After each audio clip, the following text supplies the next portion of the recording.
Welcome back to a brand new video, guys. My name is Tim, the Toy Time King, and today I got a guest speaker with me. We got Oathkeeper up in here. Say hello, Oathkeeper.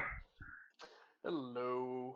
And basically, guys, we're gonna be talking about the tier shifts and what PU got. We got a very interesting one to talk about here, and it's Torterra, one of my favorite Pokemon. So, hope you guys enjoy this video, and if you do, please leave a like down below and subscribe to the channel for more PU content. And now, Oathkeeper, let's get into this. Let's do it. So Torterra basically uh is a good. I honestly think this one's gonna be good. You think it's gonna be good, Oathkeeper? Yeah, I think it's going to be a really great addition to the meta, considering this is the last tier shift for this meta. Yeah. I mean, it's definitely going to face some competition though. From what exactly? What do you think? Well, I mean, it's so we Torterra is a stealth rocker, as we all know, and there's already plenty of stealth rockers in the meta as it is. I mean, you got Mudsdale, you got Alolan Sandslash, and it's just a matter of what is going to what makes Torterra stand out from these others. Yeah, and I'm gonna get into that, like the main reasons behind Torterra actually being good in the meta. Now, if you look at Torterra's typing, Grass Ground is very good in the meta game. If you think about offensively, Grass Ground is pretty strong offensively, and it has a good matchup against pretty much all our rockers right now. Modsdale, Regirock gets hit by Woodhammer and Earthquake, two very strong moves. Yeah, agreed. And and because of, I mean, yeah, it's dual stabs. Just it sometimes it's just a matter of you know what's going to have to take this hit. Whether it's using rocks or not. It's Woodhammer is already a strong stab as it is. Um, but but yeah, I agree with everything you just said.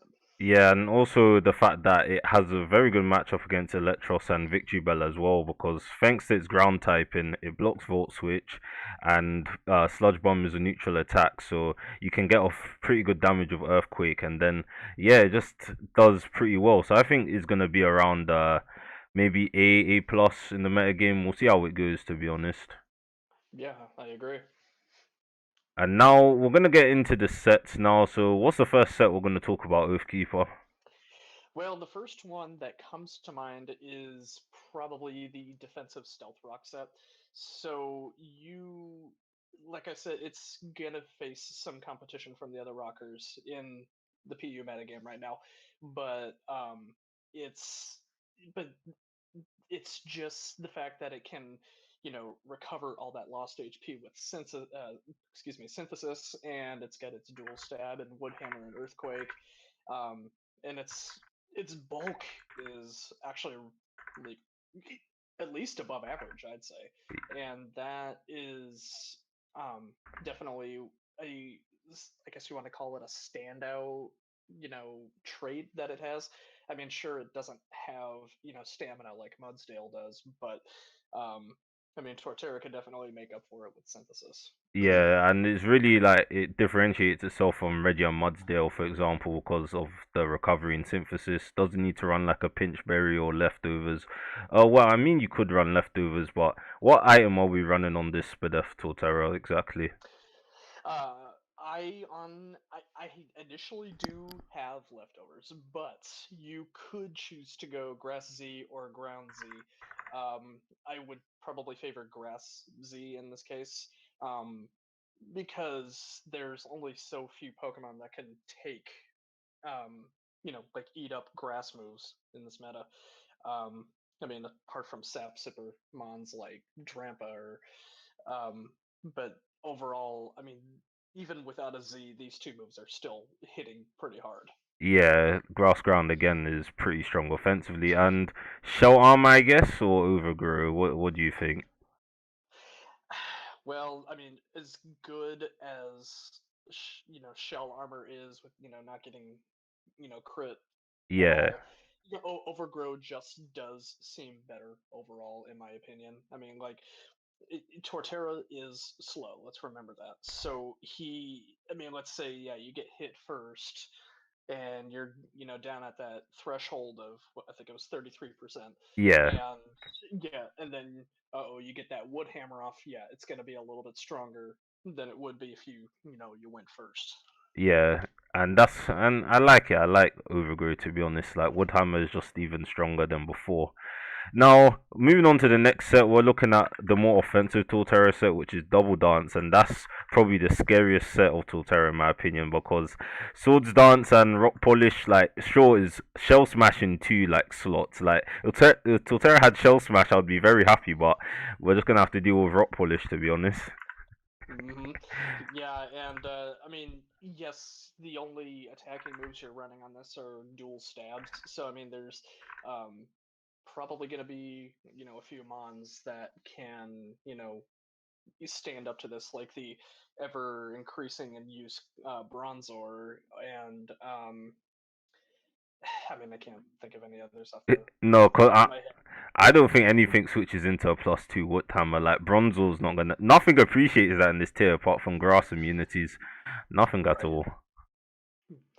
But yeah, that's like a really scary set, like you said. I mean, it's once it starts setting up, you got to take this thing out quick, or it's gonna just absolutely plow your team. Yeah, and I forgot to mention that Torterra reaches a pretty good speed to at +2. It gets around 464 speed, which is slightly slower than base 95 Scarfers. But to be honest, what's Primate doing to Torterra? To be honest, Yeah, I mean, Primate does have Ice Punch.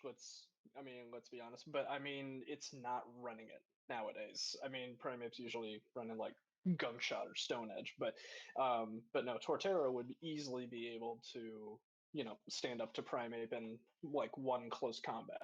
yeah, and we go Jolly just to make sure we outspeed more stuff. Uh, hmm yeah, decent speed to like outspeed and stuff like Agron, base 55s, even like the uncommon Earth Ring. That might actually be seen a bit more to an extent, but Yeah. just more random ones. And now the third set. What was the third set we're gonna speak about? We can. Oh yeah, what about Choice Band? Oh yeah, Choice Band. This looks even more dangerous. Yeah, I mean, Choice Band. So yeah, I would choose to go Adamant here for maximum damage.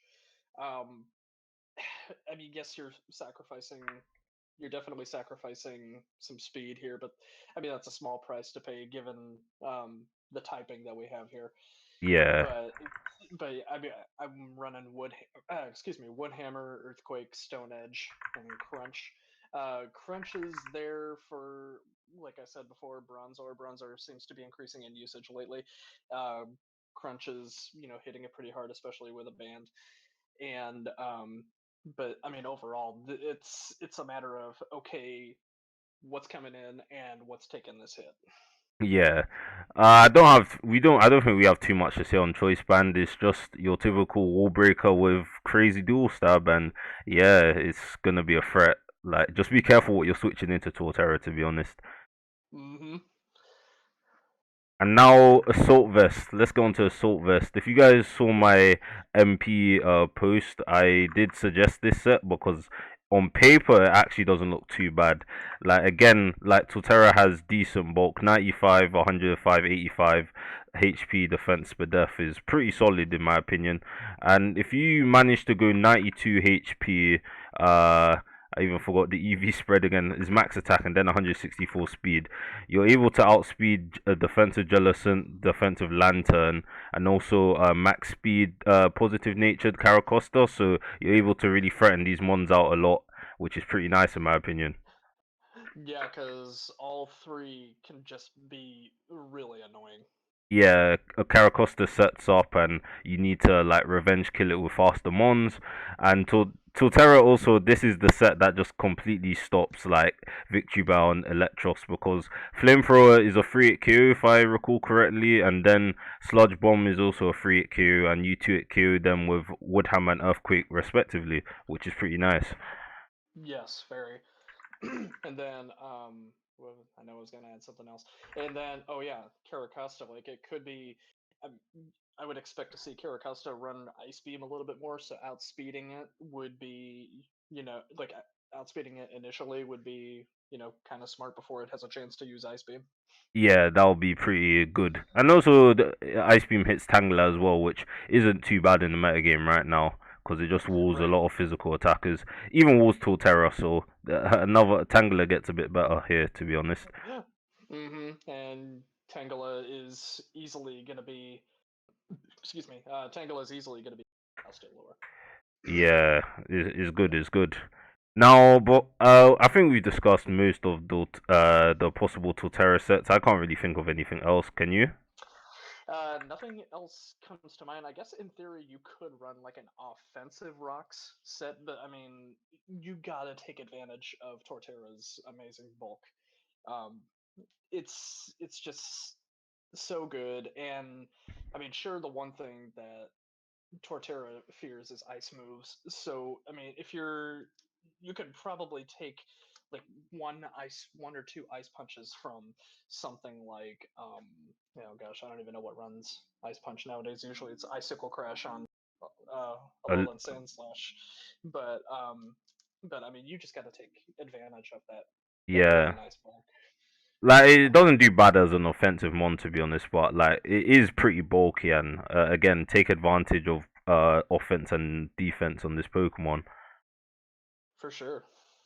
Now I wanted to also discuss some partners for Tilterra, any like possible partners, and I got like a pretty good mon to talk about here, and is Lantern. Lantern is pretty good with Tilterra if you look at it like weaknesses wise. Oh yeah, I agree. I mean, like I just said, yeah, Torterra is bad with ice and especially fire and flying, and Lantern can take all three, and um, can fight right back, can pivot right out.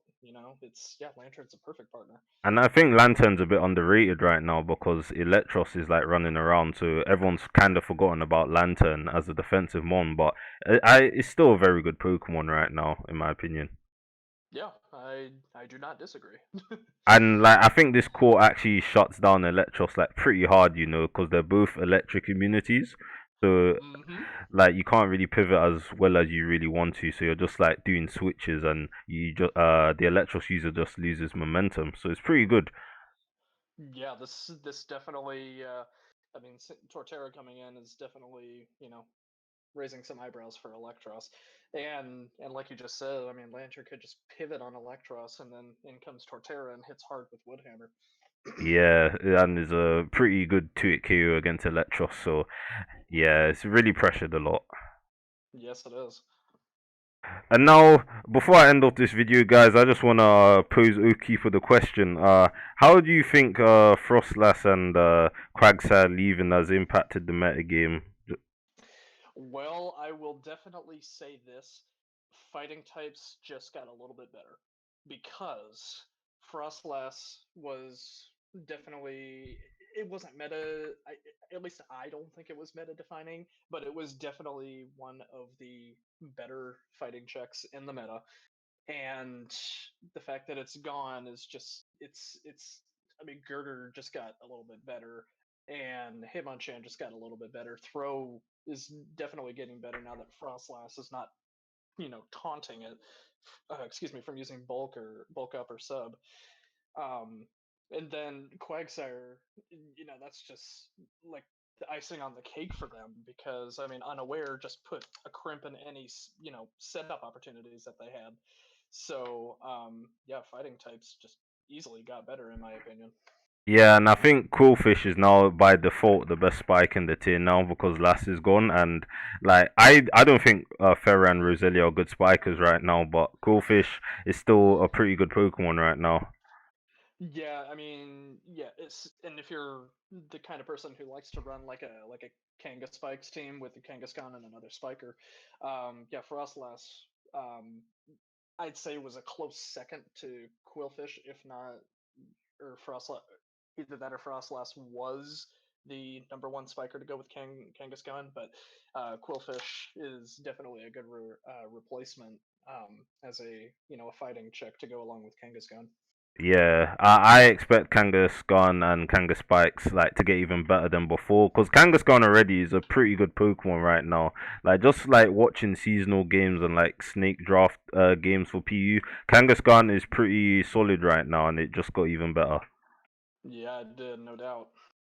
Yeah, so I'll end off the video here, guys. I hope you guys enjoyed the Torterra discussion. Like, we got four main sets for you guys to use. So if you want to hop on ladder, start using this mon, just like sets that you didn't know about, like, yeah, it is all good. I want to thank Oathkeeper for helping me out on this video. Highly appreciate it.